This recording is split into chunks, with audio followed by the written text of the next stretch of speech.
আসসালামু আলাইকুম। ওয়ালাইকুম আসসালাম। জি আপু, আপনার বাড়ি কোথায়? ব্রাহ্মণবাড়িয়াতে ভাইয়া। আপনার নাম কি? আমার নাম রত্না। রত্না আপু, আপনি কি আগে পরে কোনো সময় প্রতিবেদন করছিলেন? জি না ভাইয়া, ও, করি নাই। তো প্রতিবেদনে আসলেন কি উদ্দেশ্য নিয়ে? আমার দর্শকের উদ্দেশ্য একটু বলেন কিছু। আইছিলাম যাতে ভালো একটা মনের মানুষ পাই, কারণ আমার লাইফটা অনেক কষ্টের লাইফ। যদি এই লাইফে একজন ভালো মনের মানুষ পাই, তাহলে তার হাত ধরে সারাটা জীবন কাটাই দেবো। সেই কারণেই আইছিলাম।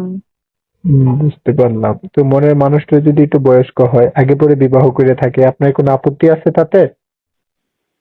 সে যদি সবকিছু সামাল দিতে পারে, তার আমার কোনো আপত্তি নেই তাতে। বুঝতে পারলাম। আপনার কথা হচ্ছে আপনার দায়িত্ব নিতে হবে আর আপনার দুঃখে সুখে পাশে থাকতে হবে, এই তো? জি জি ভাইয়া, জি।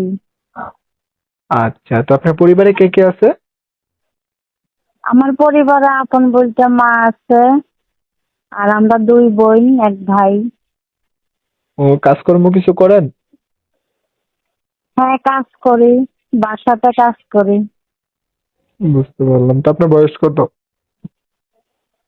আমার বয়স হয়েছে 18।